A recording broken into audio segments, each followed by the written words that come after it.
Good morning, everyone. Good day for you. Okay. Today I'm going to do the e-coaching for basketball. What I want to talk about basketball is what is basketball? Basketball is team sports. Team sports. Okay. Basketball is team sports. You need to have players, and basketball cannot be played with one players. You only can shoot with one players. But basketball is a teamwork, so you have to play as a team to win the champion. And I hope that all of you, when you play basketball, will be able to enjoy and have fun for basketball. Okay, you just come out to play basketball to relax, enjoy the game. What is important in basketball is you must be able to share the happiness and the moment with your friends and your teammates. I'm going to start about basketball. I'm going to tell you about history about basketball and important. What is the objective of basketball? Basketball is how you play, is to score more to win. This is the game of basketball. Basketball is very important. You see, when a basketball, you hold the ball. The ball is a non-living thing. But when in your hand, it's become a living thing. So you have to control the ball and not the ball control you. That is the important thing that you need to do. And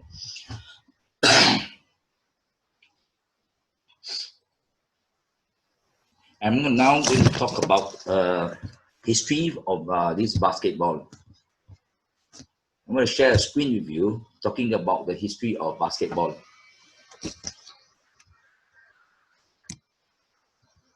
The history of basketball to begin with its invention in 1891 in Springfield, one of the Massachusetts, by Canadian. That is a physical educational instructors like the teachers in PE, teachers that assist you and in charge of the basketball team. His name is James Naismith. As a less injury, the sport is a less injury prone sports than football. Naismith is 31 years old, graduate student when he created the indoor sports to keep the athletes indoor, because when during winter seasons it's very cold, so have to play indoor. This is the thing that he started.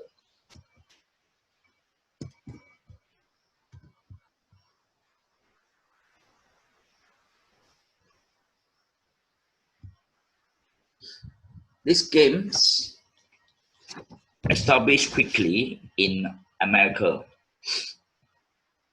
and it grows in the popular as the 20th centuries progress. Once in Americans, and then in the other parts of the world, after the basketball become established in American college, and it's also become a professional games in these seasons. Now it's a professional game. The NBA is established in 1946. It's a very important games in USA and around the world. That's the reason why the American is one of the top team in the world. And I think it's NBA is very established. Every of you, I think all of you watch about NBA's games. You can see they are very established, and we can learn from them. What we learn from them is the skills, the tactic plays, and their motivation and whatever things from them. But the problem is some of you, you want to learn how to dunk also can, but please be safe. Okay? Then now the next stage I'm going to tell you is about the basketball court. The basketball courts is I'm going to tell you about basketball courts is wait, let me give me a while.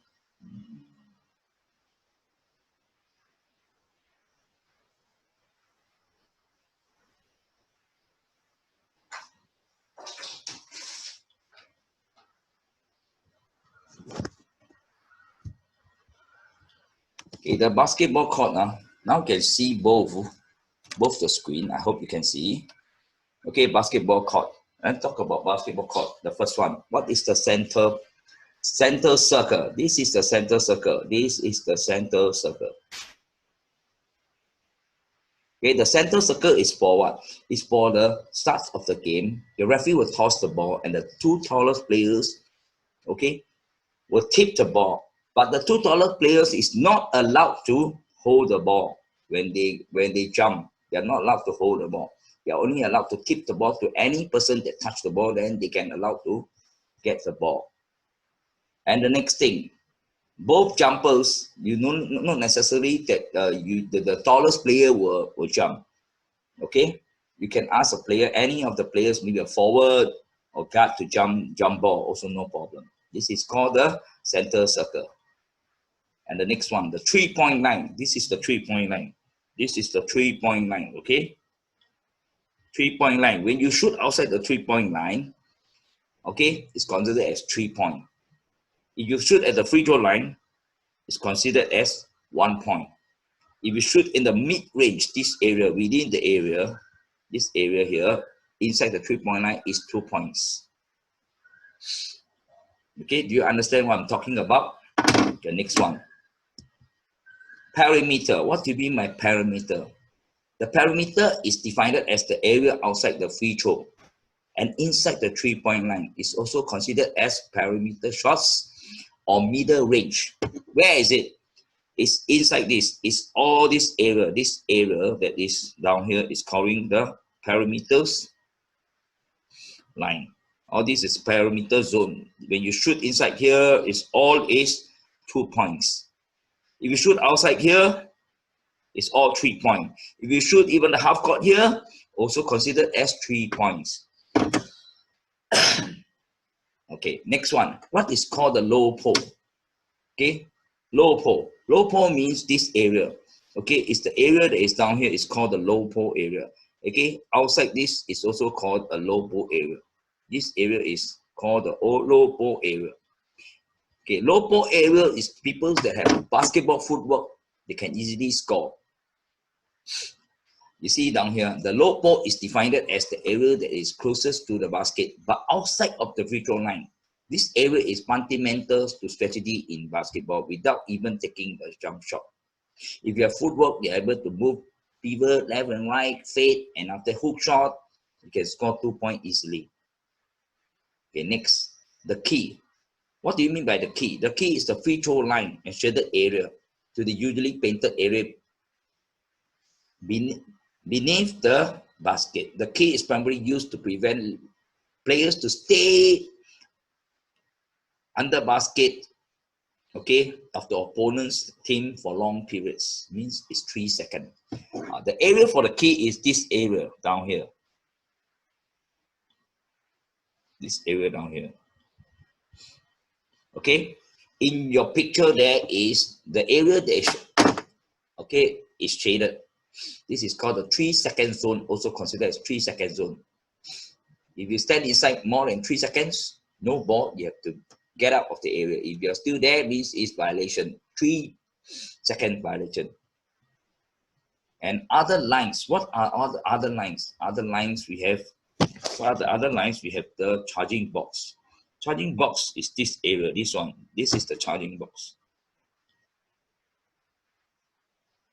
Okay, this is the defenders players.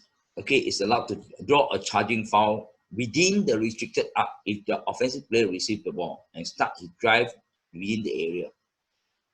Okay, means when you drive in hard, then if you knock a player in the under basket, okay, during the move of drive in and layup, you're not considered as charging. It's not a charging foul.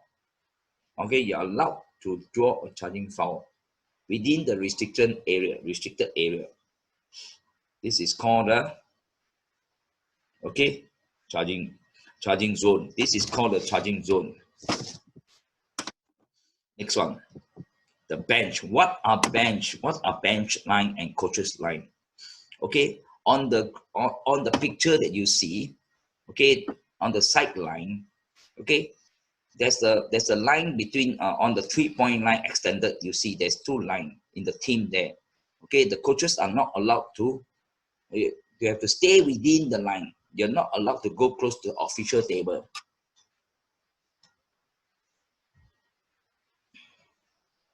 Give me a minute. I will use a cursor so that I can let you see.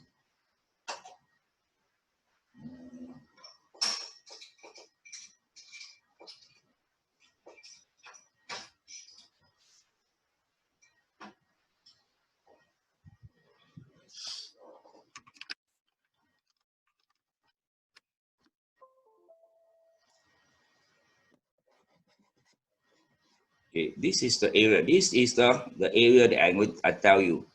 Okay, this is the point. Okay, this is the area. There's a bench. This is called a bench. This is called a benchmark. You're not allowed, players and coaches, you're not allowed to go over this line, to go near to the official table down here. This is called a bench and coaching line. And you're not allowed, the coaches, when you're guiding the players, you're not allowed to step inside the court too. Okay, then the next one, last one is the area down here. This area down here, this area is for you to do substitution.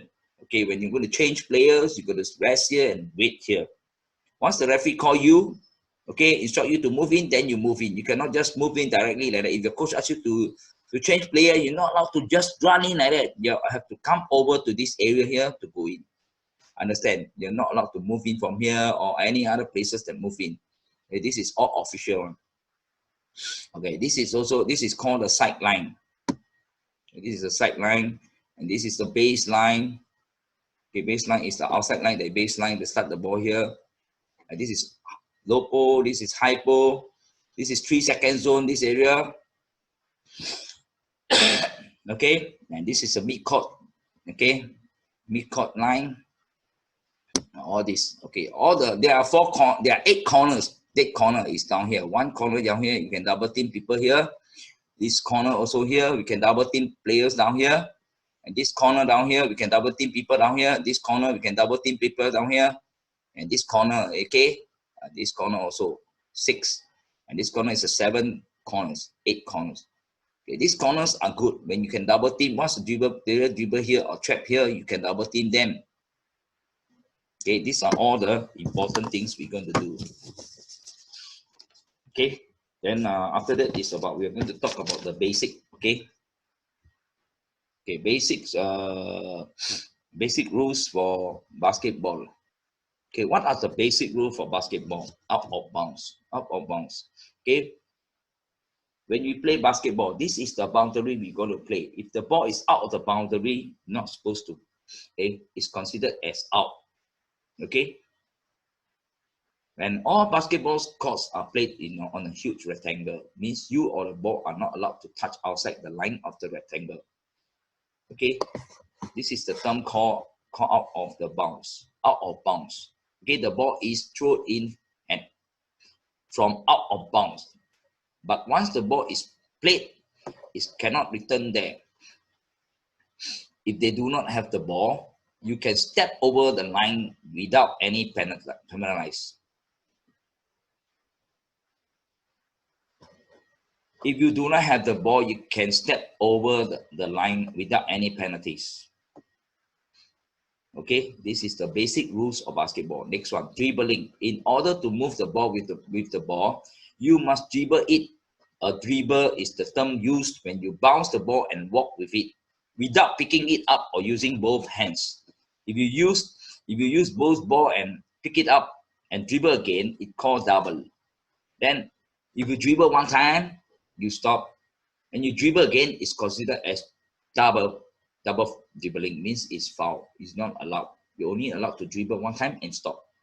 Then the other team gets the ball. The good dribble is achieved by keeping the ball on the top of the hands. Shooting. I want to talk about this dribbling. When you dribble, you stop.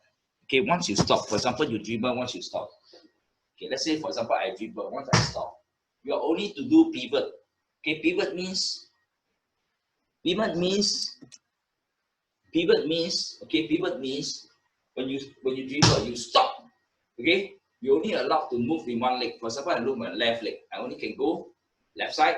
I can go forward, and you have to twist your leg on the right leg. Okay, twist your right leg, and move to the right, and then move backwards and move.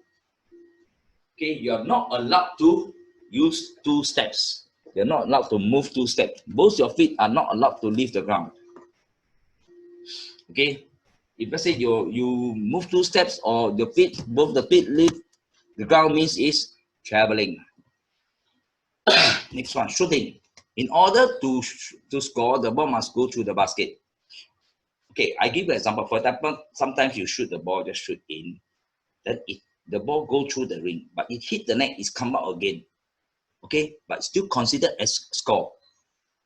Okay, it's because the ball already go to the ring, but it touch the net and it round back again. Once, because some shot is very strong.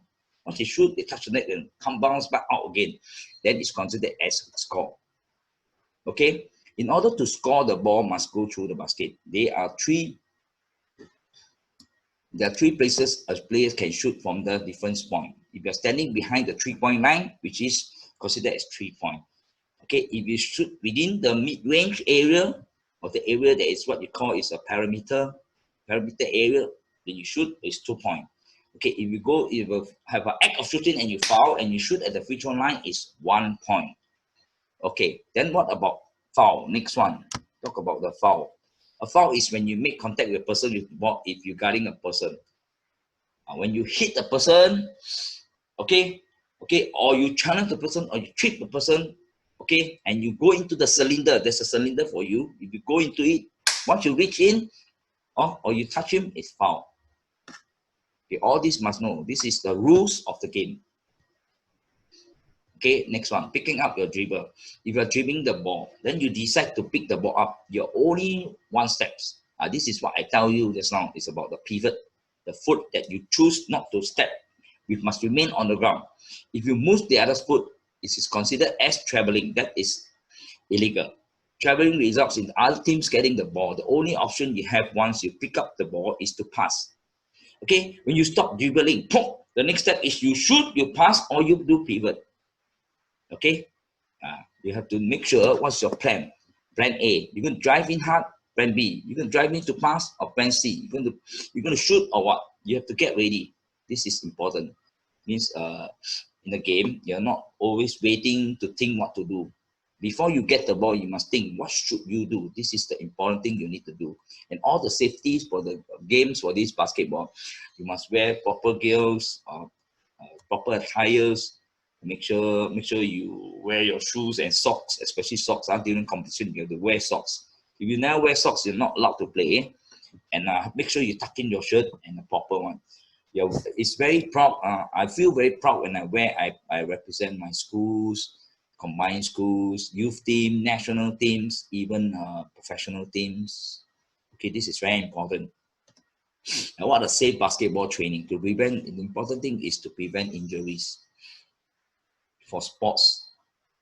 Okay, if let's say you go to another level, you will the lecturer will tell you, or the people that is teaching you, or professor tell you, make sure, okay, if you're sportsmen, avoid injuries. Once you have injuries, it's very bad for sportsmen.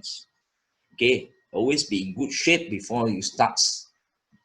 Okay, start the section and make sure you sleep well, you eat well, okay, and get ready for the training. Always warm up and stretch before the games and after games. Stop training if you get hurts or feel pain. Okay, this is very important thing I'm going to highlight to you. If let's say you get injured, you got to rest. You cannot play. If you play more, okay, your injury will get worse, or you get more longer time to recover. This is very important, all this. Okay, and safe play, all coaches must know the first of safe, fair play. This include knowing the rules of the games, making sure the court is good condition, this is also very important, having a first aid kit. Make sure the teachers are ready.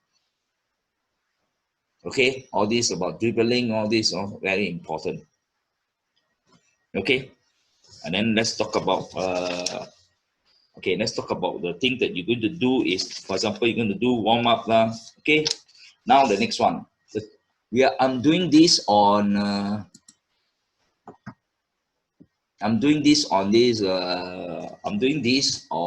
for you to have e-coaching.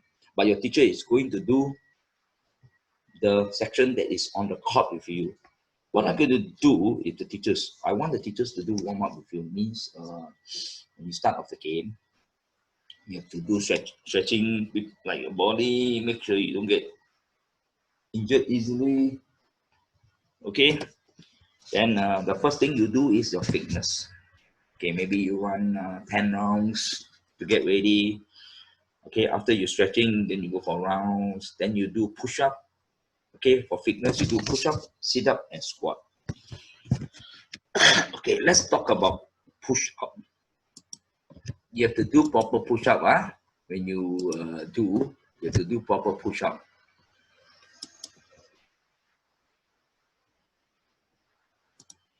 Okay, these are the videos that I let you see. Push-ups are one of the most fundamental body weight exercises and are very popular. The movement is simple, can be done everywhere, and it's very effective because you're using a lot of muscles at the same time. Your body is sounds good, right? The problem is that a lot of people concentrate on quantity instead of quality when doing push-ups. To avoid this, you should focus on these 4 points to make your push-ups perfect. Let's start straight with the number 1, the body position. A push-up is not only a triceps, chest, and shoulder movement. Most people neglect their tension in the abdominal muscles, the hips, and the legs. Often they form an arched back and have a leg and body tension. To avoid this, tilt your pelvis backward and keep your butt squeezed tight. The movement gets a lot harder with this, but it's also more effective. The second point is the arm position.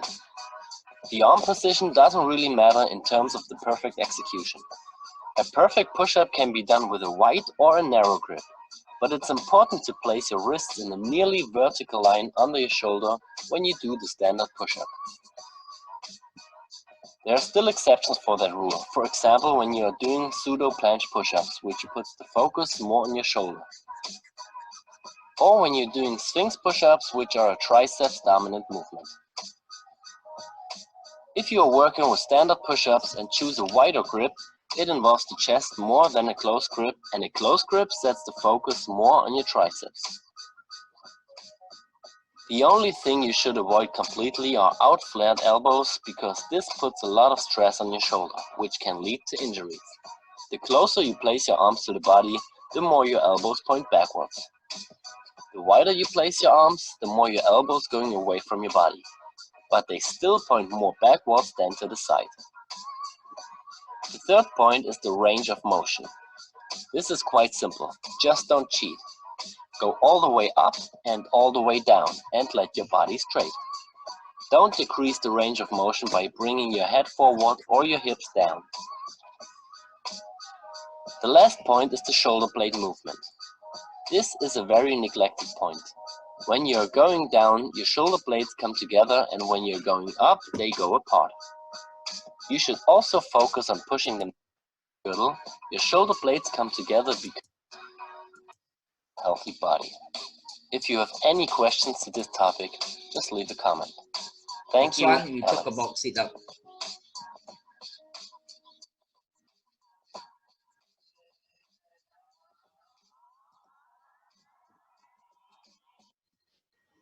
Good grammar and spelling are important, but if you want to write essays that inspire, messages that forge brighter connections, hi, here's how to do a sit-up. that get the job done, Seated position, you're going to roll down slowly one vertebra at a time. just grammar and spelling. This is a little more challenging move than a crunch. Is grammatically correct. Feet are going to go onto the floor comfortably. Knees are going to be a fist distance apart. It You can undermines the stand the writer's hands, touch message, the and the thighs, word choice is slowly bland. coming up to a seated position. Grammarly's As you come back cutting-edge down, the technology spine helps you rolls. craft compelling, understandable writing that makes an impact on your reader. Much better. Grammarly works where you work. You just see how she do the layup properly, the sit-up properly. Imagine what you could do with the secrets of the world's best writers at your fingertips, anytime you need them. Are you ready to give it a try? Installation is simple and free. Visit Grammarly.com today.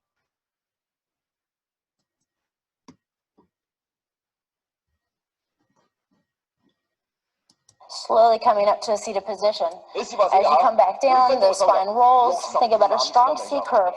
So you think about tucking under the hips, lifting up slowly, shoulders are down the spine away. 係咪冇乜可能啊？或者你話係冇人係可以係揾咁多錢？冇錯，係絕對冇可能嘅。但係 Fox Magazine 佢已經預測咗，去到2025年啦，全球嘅 online 教育事業會去到3250億美金，呢個非常之震撼。Yes, advisor. This is how to do squats for beginners. This is about when squats. We think about lower body exercises, one of the first moves that comes to mind is the squat. It's been around forever and for good reason. It's functional. We do it in our daily lives. And to have truly healthy lower bodies, knees, hips, those joints, we have to be able to do the squat correctly and we have to be strong. So Lisa's going to demonstrate how to do a proper squat so you too can have a healthy lower body. So there's a couple things we want to think about. She's going to take a nice wide stance. She's going to put her hands out in front of her for balance. She's going to sit back as if she was in a chair. So she's going to do a couple repetitions, and we're going to talk about what she's doing. So watch her knees. Her knees stay behind her toes. Most people, the first movement, they bring their knees forward. That's not how to do it. You want to sit back. The hands forward will help you do that. So again, her knees are behind her toes. She's looking forward. Her chest is up, and it's a natural movement. And as she does this, she's strengthening the muscles around her knees. So important. She's strengthening her hips. These are the muscles that we need to be strong, to be pain-free, and to be able to do our activities of daily living. She's going to do maybe 10 repetitions, 1 to 3 sets. And as she gets stronger, she can add a multitude of variations to the squat. This is your basic squat. This is what you're going to do to get started. All right, 1 to 3 sets, about 10 repetitions. And that's all you need to do. For more workout tips just like this, please. Okay, these are all the sit-up, pumping, and squats you need to do. Okay, next one we talk about. I'm going to talk about dribbling. Okay, dribbling, passing, and shooting. Dribbling, left, right, quick layup. All these the teachers is going to do with you, and you're going to do with tactic plays with 3-on-3. You can do pass and go, means give and go. You can do screen. You can do triangle play, okay. Then you can play 3-on-3. After the 3-on-3, you will about 40 minutes or 1 hour. They can do. The teacher will do some mental talk with you and cool down. Mental talk like self-awareness, self-control, your breathing when you play. How to make sure you neutralize your strength in the game. And nutrition talks is about what food you need to eat to get energies. Give you an example, like always I have game, always eat bananas or maybe chocolates. These are all energies food. Make sure you know, and you have to drink plenty of waters to keep yourself healthy. And the last section is for you to cool down. Then during the cool down, the teacher will talk to you and they will question and answer. Make sure all of you understand my section. And this is all my section is for this lesson 1 for e-coaching. And thank you everybody. Yeah, hope you are doing well, and please stay safe for this period of time. Okay, thank you very much, and thank you all the teachers for helping out. Thank you again. Thanks.